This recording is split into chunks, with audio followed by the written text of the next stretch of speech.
एक बार की बात है, एक छोटे से शहर में एक परिवार रहता था जिसमें रमेश और उसकी माँ बेहद खुशी से जीवन व्यतीत कर रहे थे। रमेश ऑटो चलाता था और उससे जो भी आमदनी होती थी, माँ और बेटा खुशी-खुशी उससे गुजारा करते थे। एक दिन उसकी मौसी रमेश के घर आई। उसने रमेश की माँ से रमेश की शादी के बारे में बात की, जिसे सुनकर माँ बहुत खुश हो गई।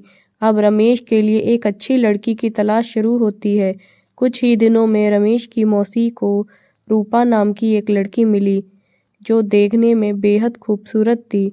रमेश को भी रूपा बहुत पसंद आई और दोनों ने शादी कर ली।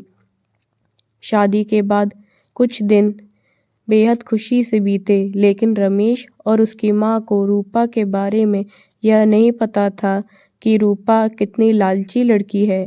रूपा ने शादी के कुछ दिनों बाद ही अपने रंग दिखाना शुरू कर दिया था। वह महीने में कई बार किटी पार्टी जैसे समारोह में जाने लगी, जिसके लिए रूपा हर पार्टी में नए कपड़े और कीमती जेवर पहनती थी। जब रूपा के नए गहने और कपड़े खत्म हो जाते थे, तब रूपा अपने पति की कमाई से नए कपड़े और गहने खरीद लेती थी, जिससे रमेश के घर में झगड़े शुरू हो गया था। कई बार ऐसा होता था कि महीने का राशन लाने के लिए जो भी पैसे होते थे, उन पैसों से रूपा अपने लिए कपड़े और गहने खरीद लेती थी। एक दिन रमेश ने कहा, रूपा, अपने नए कपड़े और गहने खरीदने में इतना पैसा बर्बाद करने का क्या फ़ायदा है? आपको सोचना चाहिए कि आपके पति की इतनी कमाई नहीं है कि आप एक महीने में 10 बार किटी पार्टी में जाने के लिए नए-नए आभूषण खरीद कर खर्च कर सकें। यह सुनकर रूपा गुस्से से लाल हो गई और रमेश से कहने लगी, तुम हमेशा मुझसे कहते रहते हो, कभी भी तुम ज़्यादा कमाने के बारे में नहीं सोचते। यदि तुम ज़्यादा ऑटो रिक्शा चलाते तो ज़्यादा कमाई होती और आज मैं आराम से नए-नए कपड़े पहन सकती। यह कहकर रूपा अपनी सास के पास जाती है और कहती है, माँ जी, जो गहने आपके पास हैं मुझे दे दो, मैं इसे पहनकर पार्टी में जाऊंगी। रमेश की माँ ने पूरी बात सुनने के बाद कहा कि पुराने ज़माने में सभी बहुएं अपने जेवर सास को देती थीं, लेकिन तुम मुझसे गहने मांग रही हो। रूपा ने कहा, तुम गहनों का क्या करोगी? मुझे दे दो। अंत में रमेश की माँ ने भी अपने सारे गहने रूपा को दे दिए और रूपा उन गहनों को पहनकर किटी पार्टी में चली गई। इधर रूपा के जाने की कुछ देर बाद ही घर में रमेश की मौसी आ गई। उसने रमेश की माँ से रूपा के बारे में पूछा तो माँ ने रूपा के बारे में सारी बात बताई। यह सुनकर मौसी ने रूपा को सबक सिखाने की सोची। रूपा की सास भी इस खेल में शामिल हो गई। रमेश की चाची घर का सारा राशन और सामान अपने घर ले गई और थोड़ी देर में अपने सारे गहने और नए कपड़े ले आई।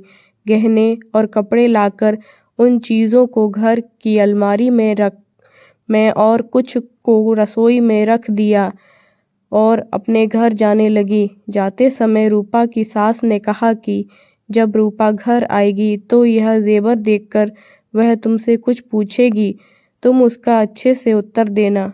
उसके कुछ ही समय बाद रूपा किटी पार्टी से घर आई और अपनी अलमारी में सभी नए गहने देखकर बहुत खुश हो गई। लेकिन शाम को जब रूपा रसोई में खाना बनाने गई तो उन्हें फिर से राशन के डिब्बे में नए गहने मिले, जिसे पाकर रूपा की खुशी का कोई ठिकाना नहीं था। लेकिन जब रूपा ने किचन में राशन की तलाश की तो उसे कुछ नहीं मिला, जिससे वह परेशान हो गई और अपनी सास के पास गई और पूछा कि माँ जी, किचन का राशन कहाँ है? तब सास ने कहा कि बहू, आपको गहने और कपड़े सबसे ज़्यादा पसंद हैं, इसलिए आज मैंने घर का सारा राशन और सामान बेचकर आपके लिए नए गहने और कपड़े खरीद लाई हूँ। अब आप इसे पहन सकती हो और पार्टी में जा सकती हो। यह सुनकर रूपा ने कहा कि ठीक है, मगर खाने के बिना मैं गहने और कपड़ों का क्या करूँगी। तो सास ने फिर जवाब दिया कि अब खाना खाने की क्या ज़रूरत है तुम्हें, अपनी सबसे प्यारी चीज़ मिल गई है तुम्हें, इसमें खुशी होनी चाहिए। यह सुनकर रूपा को अपनी हरकत पर पछतावा होने लगा। तभी रमेश की मौसी भी आ गई। उन्होंने यह भी कहा कि यह सब मैंने आपको समझाने के लिए किया है कि केवल नए कपड़े और आभूषण ज़रूरी नहीं हैं, इसके अलावा दुनिया में बहुत कुछ होता है, और अगर आपको नए गहने और कपड़े पहनने का इतना शौक है तो आप खुद क्यों नहीं कमाते और उस पैसे से ये सारी चीज़ें खरीद लेते हैं। सारी बातें सुनने के बाद रूपा को अब सब कुछ समझ में आ गया और अब से उसने फिर कभी ऐसा नहीं किया और अपने पति के कमाए हुए पैसे में खुशी खुशी रहने लगी। फ्रेंड्स, आपको मेरी ये स्टोरी पसंद आई हो तो प्लीज़ मेरे चैनल को लाइक एंड सब्सक्राइब ज़रूर करें। Thank you.